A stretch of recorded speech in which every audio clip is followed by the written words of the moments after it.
दोस्त दोस्त ना रहा, प्यार प्यार ना रहा। यही बात कही जा सकती है भारत और नेपाल के रिश्तों के बारे में। भारत और नेपाल छोटे भाई बड़े भाई के रोल में सदियों से चले आ रहे हैं, लेकिन अब जब नेपाल में नई सरकार बनी है तो रिश्तों में कुछ खटास आ गई है।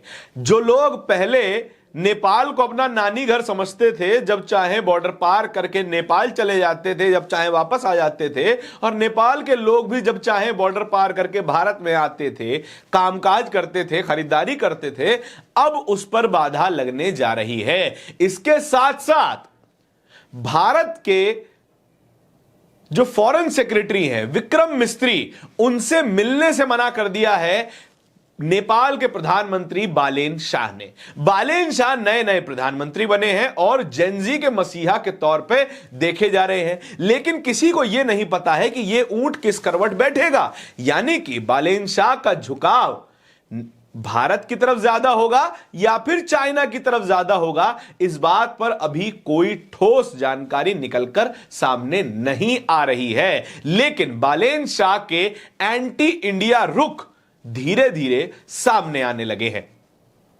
अब जरा यह समझने की कोशिश कीजिए, जहां पर अभी अभी क्रांति हुई हो, अभी अभी नई सरकार बनी हो, वहां के नेता भारत के तरफ एक तल्ख नजरिया रख रहे हैं, क्योंकि खबरें ऐसी ही निकल कर आ रही हैं। सबसे पहले और सबसे बड़ी खबर यह है कि कुछ दिनों पहले ही भारत के फॉरेन सेक्रेटरी विदेश सचिव विक्रम मिस्त्री नेपाल जाने वाले थे। काठमांडू में उनकी मुलाकात नेपाल के प्रधानमंत्री बालेन शाह से होने वाली थी, लेकिन बालेन शाह ने विक्रम मिस्त्री से मिलने से मना कर दिया है। और डिप्लोमेटिक तौर पर, कूटनीतिक नजरिए से यह एक बड़ा फैसला हो सकता है, क्योंकि प्रधानमंत्री का किसी भी देश के रिप्रेजेंटेटिव से मिलने से मना कर देना एक बड़ा डिप्लोमेटिक स्टेप होता है, और यह साफ बता देता है कि यह देश, यह प्रधानमंत्री किसकी ओर झुकाव ज्यादा रखते हैं। लेकिन अभी तक चाइना के रिप्रेजेंटेटिव से भी नहीं मिले हैं बालेन शाह, तो फिर यह कहना भी जरा अतिशयोक्ति होगी, जल्दबाजी होगी कि यह चाइना की तरफ ज्यादा नजर आते हैं। इससे पहले कि नेपाल की सरकार, केपी शर्मा ओली की सरकार, चाइना की तरफ अपना जो रुख था वो नर्म रखती थी, चाइना को अपना ज्यादा बेहतर एलाई बताती थी, जबकि ऐतिहासिक तौर पर नेपाल और भारत के रिश्ते ऐसे रहे हैं जैसे बड़ा भाई और छोटा भाई। उसके बावजूद सरकार बदल जाने के बाद, नेपाल के रोटी बेटी के संबंध होने के बावजूद भी बालेन शाह ने एक तो फैसला यह लिया कि वे विक्रम मिस्त्री से नहीं मिलने वाले हैं। उसके अलावा जो फैसला लिया है वो है बॉर्डर रिस्ट्रिक्शंस। नेपाल की सरकार ने अभी तक कोई ऑफिशियल कदम नहीं उठाया है कि भारत के लिए वो अपने बॉर्डर खुले रखेगा या फिर बंद कर देगा या फिर उसमें वीजा की कोई पेच फंसाया जाएगा। लेकिन बॉर्डर की सिक्योरिटी फोर्सेस, बालेन शाह की सिक्योरिटी फोर्सेस भारत से आने जाने वाले लोगों को परेशान करती हुई नजर आ रही है। इससे पहले भी कई बार खबरें आई थी कि नेपाल में आवाजाही करने वाले लोगों के सामान की चेकिंग हुई और उन्हें आने जाने से रोका गया। फिलहाल एक वीडियो वायरल हो रहा है जिसमें जनतंत्र टीवी का एक पत्रकार बॉर्डर पार करके एक इलाके में रिपोर्टिंग कर रहा था। वहां पर नेपाल की बॉर्डर पुलिस ने उन्हें रोक लिया और कहा कि आपके पास परमिशन है यहां पर रिपोर्टिंग करने की या नहीं। वो बताते हैं कि परमिशन लेने की जरूरत है नहीं, लेकिन इन टीवी वाले भाई साहब को भी यह नहीं पता था कि जब आप अंतरराष्ट्रीय रिपोर्टिंग करने जाते हैं तो आपको परमिशन लेने की जरूरत पड़ती है। यह वीडियो जैसे ही वायरल हुआ, अलग अलग तरीके के रिएक्शन भी सामने आने लगे। वो रिएक्शन आपको बताए देते हैं। नरेंद्र प्रताप इसी वीडियो को शेयर करते हुए लिख रहे हैं, दोस्त दोस्त ना रहा, भारत के लोग नेपाल को अपना नानी घर समझते थे, जब दिल आया तशरीफ उठाई, सीमा पार कर, खास करके पत्रकार सीमा पार करके अंतरराष्ट्रीय जर्नलिज्म, इंटरनेशनल जर्नलिस्ट बन जाते थे। धुआंधार जर्नलिज्म चल रहा था। जेनजी वाले बालेन शाह आए और सीमा की अहमियत समझा दी, बताया कि एक देश और दूसरे देश में सीमा का अंतर क्या होता है, कैसे रहना चाहिए वहां। नेपालियों पर वहां की सरकार ने भारतीय बॉर्डर के बाजारों में शॉपिंग करने पर टैक्स लगा दिया। यह सबसे बड़ी खबर है। इससे पहले नेपाल के लोग भारत के सीमावर्ती इलाके में आकर शॉपिंग करते थे, आराम से सामान खरीदते थे और जाते थे।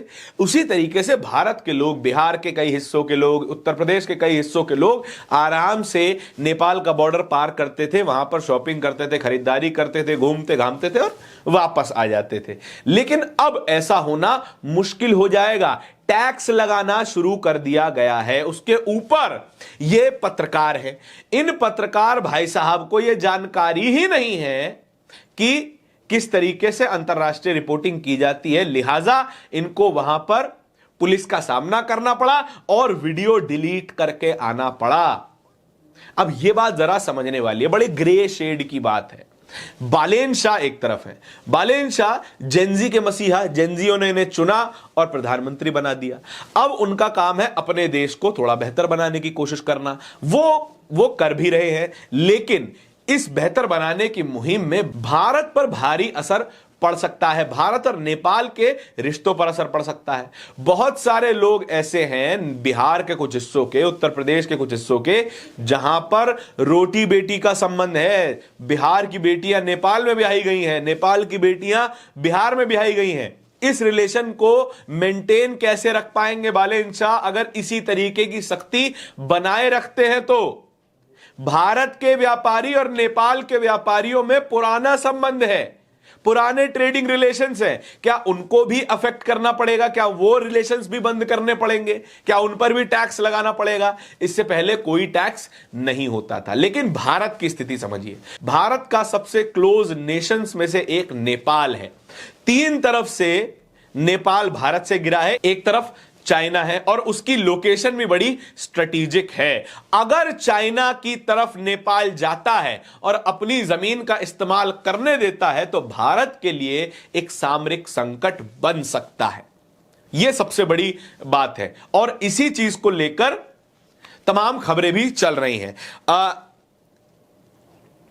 अब यह खबर देखिए जहां पर साफ तौर पर बताया गया है, India's foreign secretary Vikram Misri's Kathmandu visit postponed.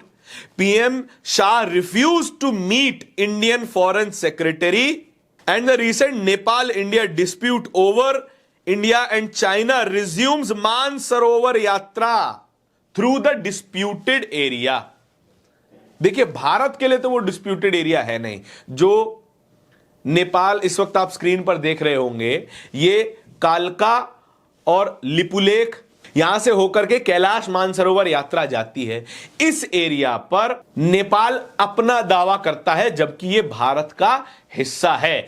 इसी कैलाश मानसरोवर की यात्रा के रिज्यूम हो जाने से नेपाल बिफरा पड़ा है। इसीलिए नेपाल के प्रधानमंत्री बालेन शाह ने भारत के विक्रम मिस्त्री विदेश सचिव से मिलने से इनकार कर दिया। क्या भारत को नेपाल को लेकर कुछ सख्त कदम उठाने चाहिए? क्या सख्ती से इस मैटर को डील करना चाहिए? क्योंकि यह भारत की अस्मिता का सवाल है और तो और टेरिटोरियल इंटेग्रिटी का भी सवाल बन जाता है। इस पूरी खबर के बारे में आपके क्या विचार हैं? कमेंट सेक्शन में बताइएगा जरूर। इस तरह की और भी खबरों को देखते रहने के लिए बोलता हिंदुस्तान को सब्सक्राइब जरूर कीजिएगा। बहुत बहुत शुक्रिया।